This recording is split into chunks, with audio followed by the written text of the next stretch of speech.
Good morning. It is Thursday morning, and we've made it this far. I'd like to thank everybody for following me through Jeremiah. I know it's been a long and winding road. Yeah, it's been a long and winding road through it. These are from here through the end. These are prophetic chapters that Jeremiah made when Jehoiakim was the king, sometime between 607 and possibly 600. Not really sure about when he wrote these. We do know that this one that we're on right now, he had to have written after sometime in 1607 or later, 607 BC or later, because the Battle of Carchemish, where the Egyptian Empire's army lost to the Babylonian Empire's army at the Battle of Carchemish, which is way up at the Euphrates River. So, and ended Egypt's bid for world power against the Babylonians. We'll go to chapter 46 and just pick up where we were yesterday. Today, you may get off the hook and may finish a little bit earlier because I have to leave here no later than 10 after 7 to make my physical therapy appointment. Hey, look at this, man. I got movement in my arm. I couldn't. Those of you who know me know that a week, 10 days ago, I could not do this. I still have no strength in it, and I don't have a lot of control. I don't have enough control in it because when I do this number, which I need to do to play the fiddle, I still have the stabbing pain back here. But I can do things that I couldn't do a week ago, and I'm really, I always hated to go to PT because it never did me any good. It seemed like they send you to PT when they don't want to help you, but this time it's just really working. It's really doing good. Okay, chapter 46 of the book of the prophet Jeremiah. This is the burden of Egypt, the word of the Lord, the prophecy against Egypt. And of course, as I just explained, this was 20 years maybe before Jeremiah went to Egypt, because he was captured by the remnant of Judah and carried there. So these are earlier prophecies made when Jeremiah and Baruch were hiding from King Jehoiakim, who was trying to kill them. A prophecy against Egypt is what it is in chapter 46 of the book of the prophet Jeremiah. Verse 1 from yesterday, the word of the Lord which came unto Jeremiah, the prophet, against the Gentiles, against Egypt, against the army of Pharaoh Necho, the king of Egypt. I love this Bible that Ed gave me, but there are times the print is large and easy to see, as you can see, but and I love the feel of it and everything, but sometimes in the morning when my eyes are good, I have trouble reading it. And I have to reach for one of my old Bibles. I carry lots of old Bibles. This Bible was all beat up and everything. I found it on the church pew. It's like the one that I had when I was a kid. Velda made me a good vinyl cover to put on it. It's even got the old watercolors. There's David and Goliath. You might have had one of these. I actually love this little Bible. It has carried me through many a day.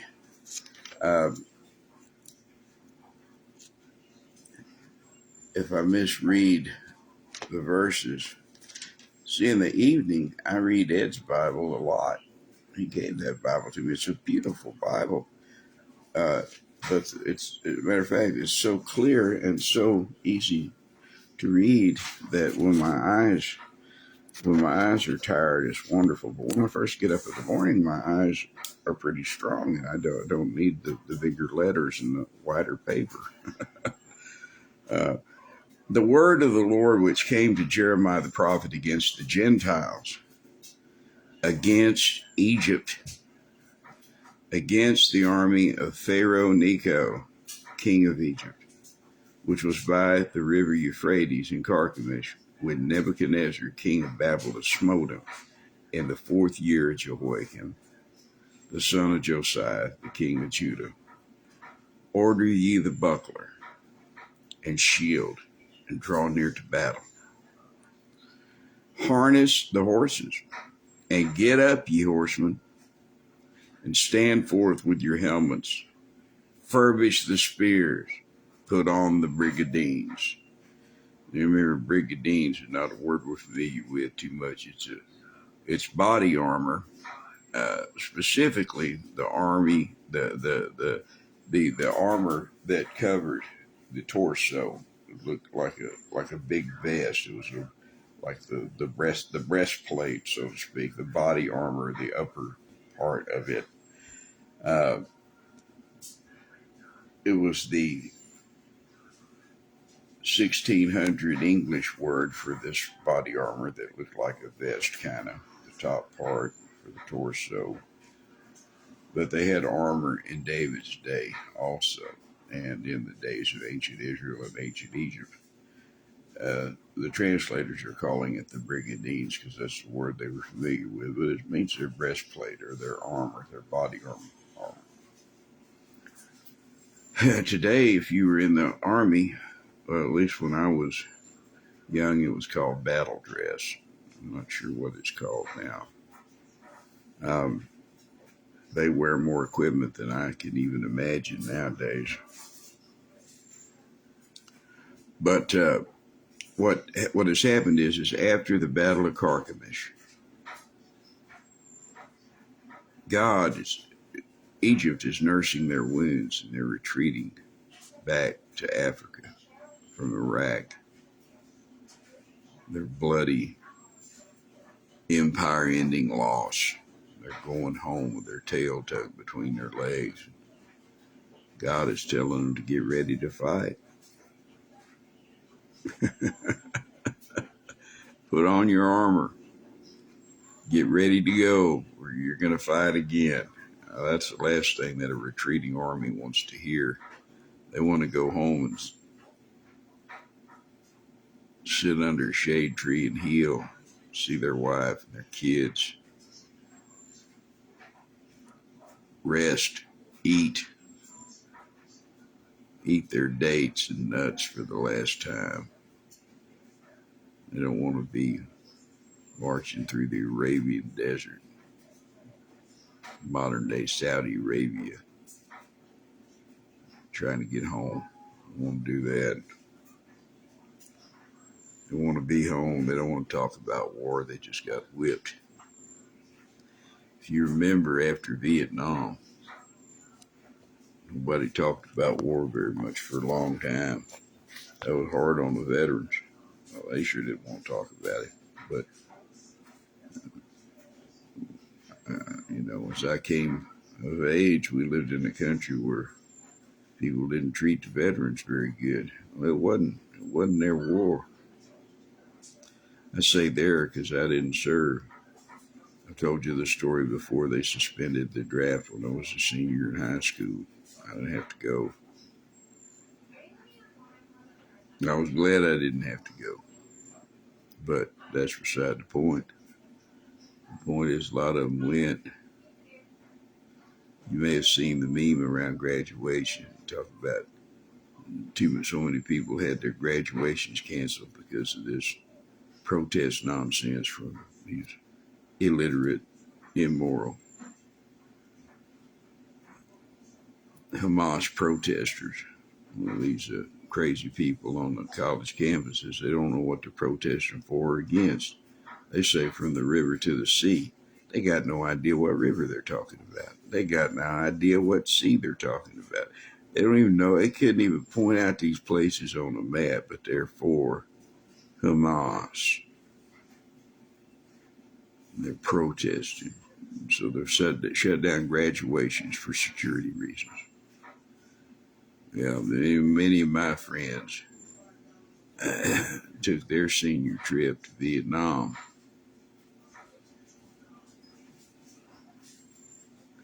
People were protesting back then too. Sometimes I was one of them. I didn't want to go to the war, and I didn't want the war to keep on going. I blame my youth, but I think it's worse than that. I think it's just that I'm a rebel. I would have gone. I was talking to the Marine Corps when they stopped the draft, but I quit talking when they stopped the draft. I was on the last list. I had to show up for induction, but I didn't have to do anything except go home. There was, I don't know, 18, 20 boys there in their underwear. They measured us and weighed us, checked off their clipboards and told us what was what and sent us home and said, we'll call you. And they never called. That's how close I came. So these people, Egyptians, they just got whooped in a war and they were going home. Some of them were still by the river Euphrates. It says in verse 2, against the army of the Pharaoh Necho, king of Egypt, which was by the river Euphrates in Carchemish, which Nebuchadnezzar, the king of Babylon, smote in the 4th year of Jehoiakim. So they're still straggling home, possibly, when Jeremiah wrote this. But he talks about that great battle, and you can read about it. You can even find it on WikiLeaks. It's everywhere. Encyclopedia Britannica, if you still have a encyclopedia. I don't have a need for an encyclopedia. I got married. That's an old sexist joke. But the joke is, guy takes out an ad in the local paper. For sale. One complete set Encyclopedia Britannica. No longer needed. Wife knows everything. You can just imagine his exasperation at that point. So we come up to verse 5 today. God is telling this whipped, bloodied Egyptian army to get up and get ready to fight. That's not what they want to hear. Verse 5. Wherefore have I seen them dismayed and turned away back? Oh, this is really sarcastic. God is speaking through Jeremiah. God is saying, I thought y'all were a great army. You turned away. You're dismayed. You're confused.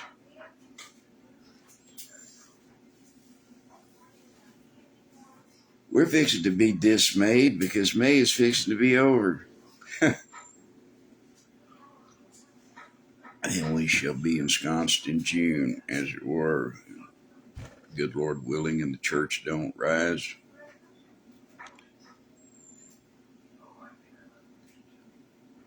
Wherefore have I seen them dismayed and turned away back? And their mighty ones are beaten down and are fled apace and look not back. They're whooped. They turn apace. They flee. They fled apace, which means they're broken in pieces and they ran away. Just like Sir Rodney in the Holy Monty Python and the Holy Grail, and his minstrels were making up folk songs about him. He ran away, he ran away, he is a big fat coward.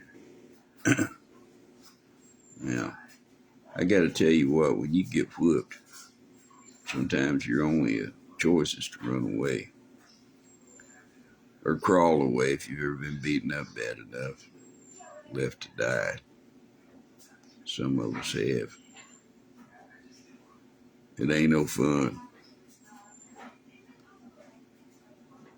Wherefore have I seen them dismayed and turned away back, and their mighty ones are beaten down and are fled and look not back, for fear was round about, saith the Lord.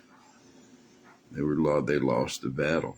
as they were losing, the fear consumed them, as it always will, because there's no way out. In ancient time, battle was real close.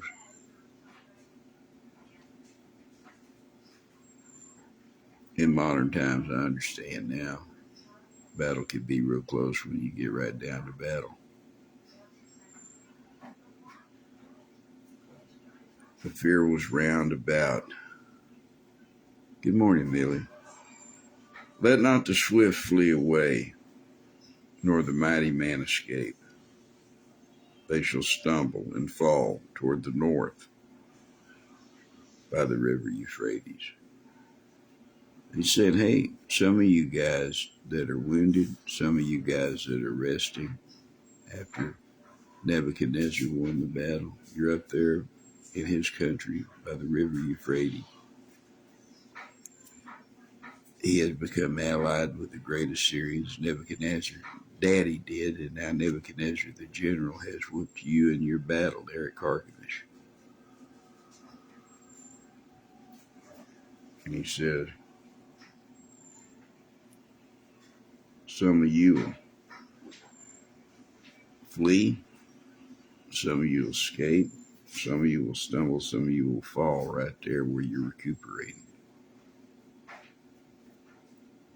Apparently, some of them pushed north of the Euphrates into what was then Assyria, and became the extension of the Babylonian Empire under King Nebuchadnezzar I.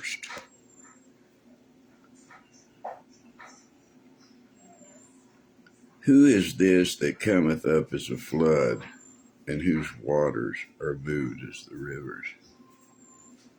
Well, he answers his own question in the next verse. Egypt has risen up like a flood.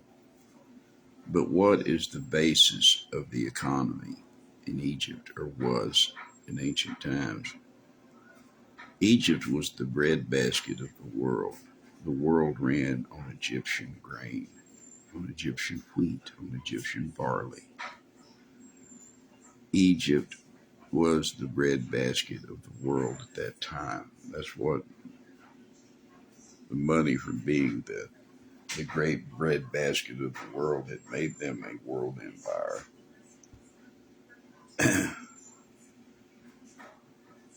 And they fight with Syria and Babylon.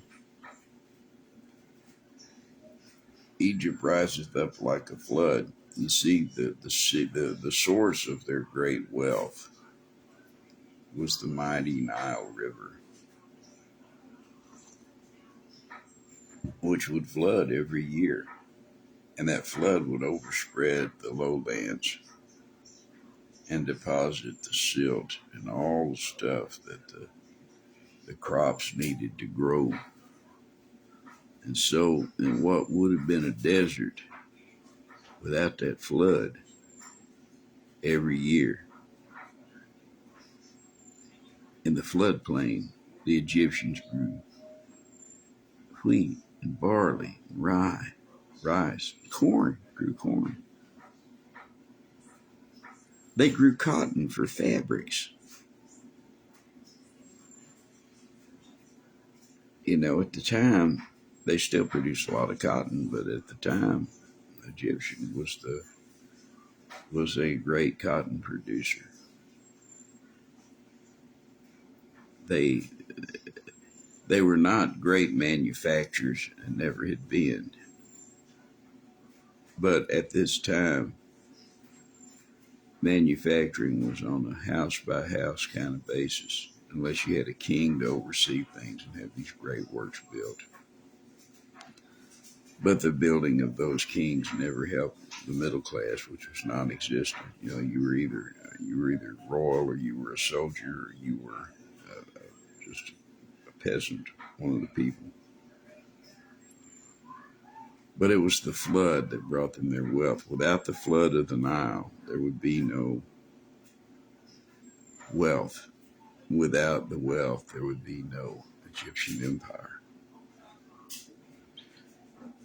Who is this that cometh up as a flood, whose waters are moved as the rivers?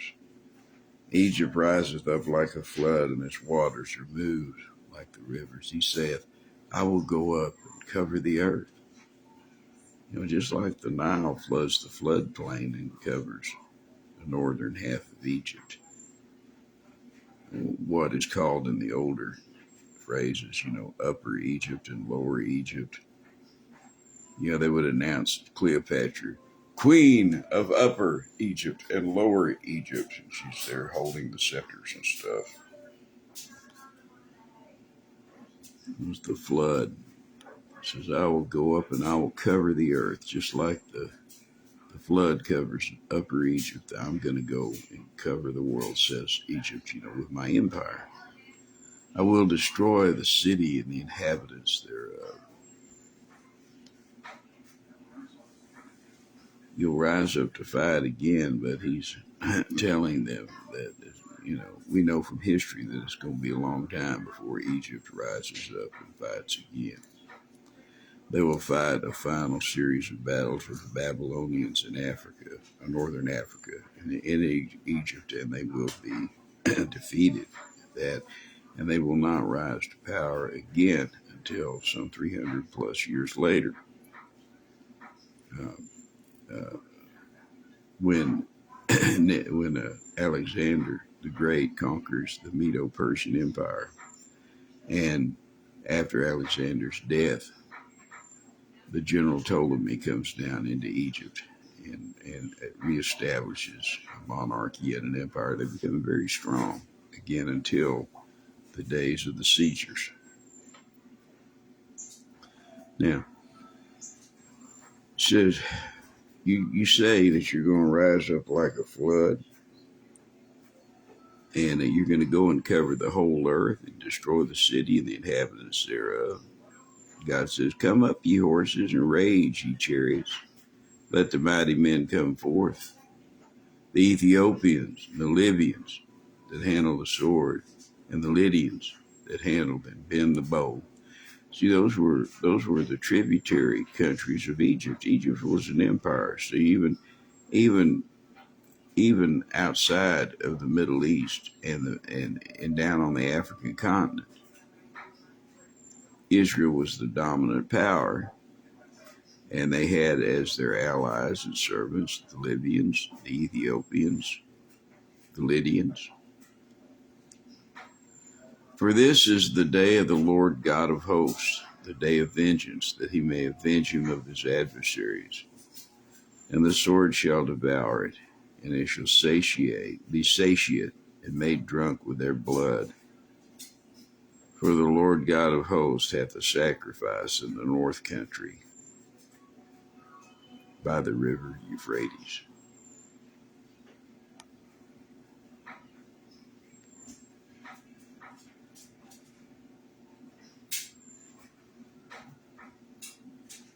Babylon is going to whip you. You go out to fight, you're telling Egypt, you've gone out to fight the Assyrians. The Babylonians have taken over the Assyrians, and now they're even stronger than they're ever. You think you're going to beat them, but it's going to be a bloodbath. And many of you will be sacrificed, and many of you have been sacrificed. So now he's telling them to get up and fight again. It won't happen. Their defeat begins in the north country, but it ends in Egypt. We know that from history, and we know that from Jeremiah's prophecy. Go up into Gilead and take balm, O virgin, the daughter of Egypt. In vain shalt thou use many medicines, for thou shalt not be cured. Gilead was on the east side of Jordan. It was Ammon, Moab, Edom. It was modern day Jordan and part of southern Syria. That is between Egypt and Iraq. They're going to be there fighting too. And it is a chronicle of the fall of the Egyptian empire.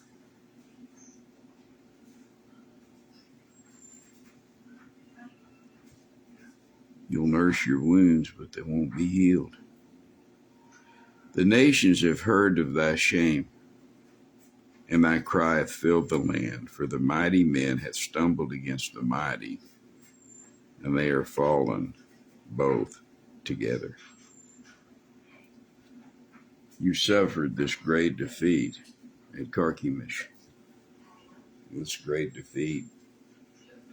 You fall back from the Euphrates, from north of the Euphrates. You fall back from the rivers of Babylon.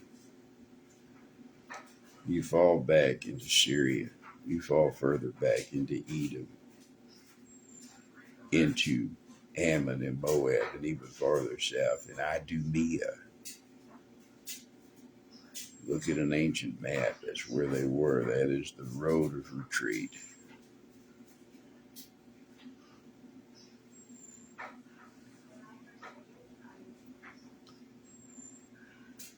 You're not going to be cured. All the nations know you've lost. All the nations have heard you cry. Remember, this is a prophecy against the Gentiles, not just Egypt. This is against all the Gentiles, especially those that have conspired to destroy Israel and Judah. For the mighty men have stumbled against the mighty. They are fallen close together.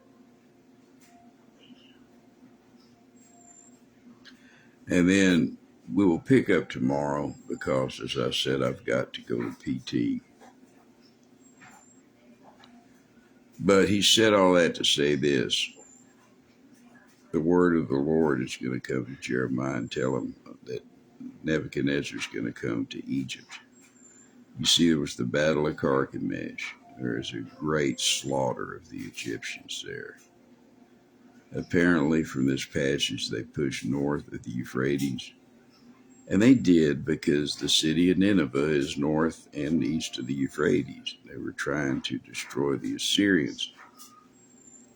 But at this time, and before this time, Babylon had defeated the Assyrians in battle and had become allies with them. They were, instead of destroying Assyria, Babylon just subsumed, consumed, acquired the Assyrian Empire.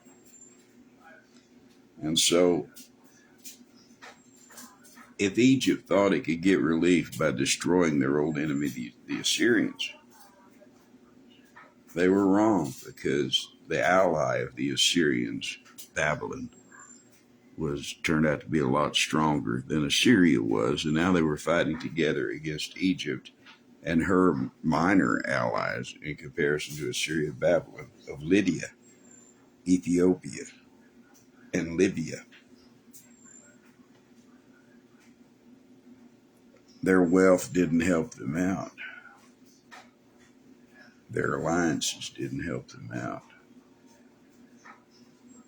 At the time of the Battle of Carchemish, the king of Judah, Jehoiakim, was a puppet of Pharaoh Necho. He should have been an ally. From history, there are no armies from Judah fighting with Egypt against Assyria and Babylon at this time. Judah should have been Egypt's ally, because Jehoiakim at the beginning of his reign was a puppet king of Egypt. But there's no record of it. Was he afraid? Did he go stand down? You know, his daddy, Josiah, went out to fight against Pharaoh Necho 20 years before this, 20 plus years before this. And we don't know whether it was Josiah fighting Pharaoh Necho's father or whether it was Pharaoh Necho himself. I'm not sure how long that reign was. If I ever knew it, I can't remember.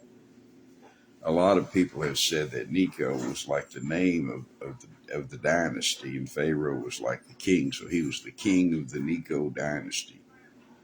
But I've heard a lot of things where guys talk about the Bible that I can't confirm in secular history, so I'm not sure sometimes. You can be sure of this. There was a great battle at Carchemish up along the Euphrates River. Egypt went up there to fight, and they got beat. God is telling them as they retreat that they're going to have to fight again. And then we find out that after God has prepared them with all of these bad news, he gives the word of God to Jeremiah in verse 13. And we'll pick up here tomorrow. In verse 13, the word that the Lord spake to Jeremiah the prophet, how Nebuchadnezzar, king of Babylon, should come and smite that land of Egypt. He's telling you, after this war, you've lost. The man you fear, Nebuchadnezzar, is going to come down and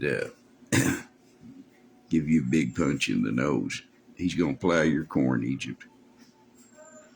And we'll begin with that study tomorrow.